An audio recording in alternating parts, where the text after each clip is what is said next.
이번에는 제 포핸드 그립. 정말 포핸드 그립 같은 경우에는 이제 주니어 선수들이 가장 힘들어하는 그립이에요. 계속 돌아가거든요. 이제 웨스턴 쪽으로 계속 돌아가요. 이게 처음 배운 그립이랑 결과적으로는 다르게 가요. 이제 힘이 받쳐주지 않는 상황에서 강한 공을 받다 보면 그립이 점점 돌아갈 수밖에 없어요. 그런데 인지하지 않고 흘러가면 결국에는 웨스턴으로 점점 돌아가는 거예요.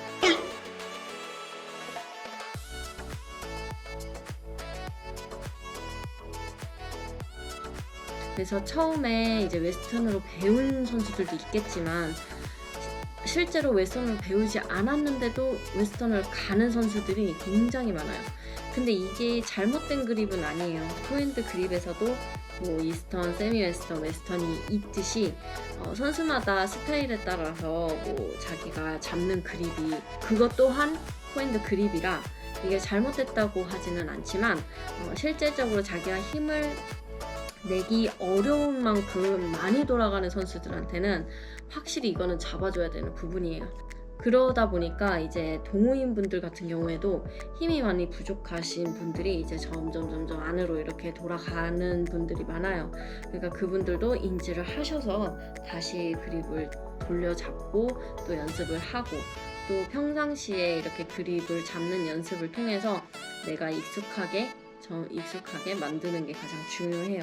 만약에 그립을 내가 바꿨다 또는 요즘에 그립이 잘 안 잡힌다 이럴 때는 정말 수시로 계속 집에서 잡고 이렇게 휘두르기도 하고 잡고 있고 막 이렇게 해야 돼요 사실. 그래서 사실 주니어 선수들한테도 교육을 시킬 때 몸을 어떻게 써라, 이렇게 해라, 뭐 서브는 이렇게 넣는 거다 이런 거 다 떠나서 처음에 그립만 잘 지어져도 폼은 어느 정도 나올 수 있어요. 그만큼 그립이 되게 중요해요. 몸이 열려지냐 몸이 닫혀지냐 이게 그립을 통해서 많이 이루어져요. 저는 이런 느낌이에요. 이 두 개의 라인 있죠. 우리 각진 이 두 개의 라인에 살짝 중간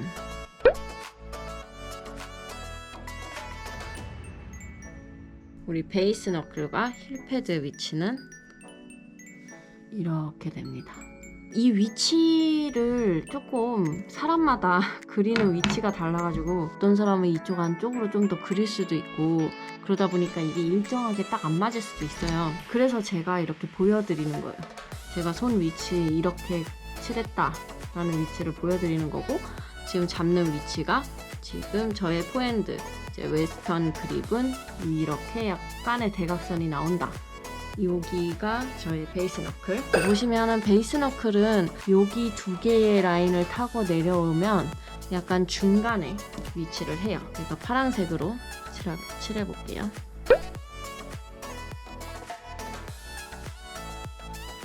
그리고 대각선으로 살짝 내려오면 이쪽에 이제 힐패드 위치가 있어요.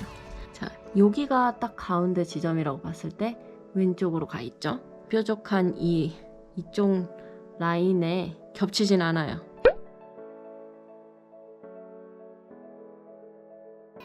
그래서 보통 포핸드도 대각선으로 살짝 가는 이유가 손이 이렇게 같은 위치를 잡아버리면 제 손은 꽉 잡히는 느낌이 솔직히 잘 안 나더라고요. 사실 완전 초보들한테 가르쳐 줄 때는 이 힐패드와 베이스 너클이 이렇게 똑같이 잡아라 이런 얘기를 많이 하죠. 그게 이제 정석이기도 하고. 근데 사실 저는 이렇게 가르치면 꽉 잡히는 느낌이 좀 안 들어요. 중간에 좀 뭔가 떠 있다는 느낌? 중간에 공기가 뜨지 않게 얘도 마찬가지로 좀 이쪽 이렇게 세 가지의 손가락이 좀 꽉 쥐게 되는 것 같아요. 꽉이라는 개념보다는 일단은 우리가 힘을 빼야 되니까 전체적으로 꽉 쥐고 있지 않다는 거예요. 이 세 손가락만 이렇게 공기가 통하지 않을 만큼만 딱 잡아주고 나서 자연스럽게 나머지가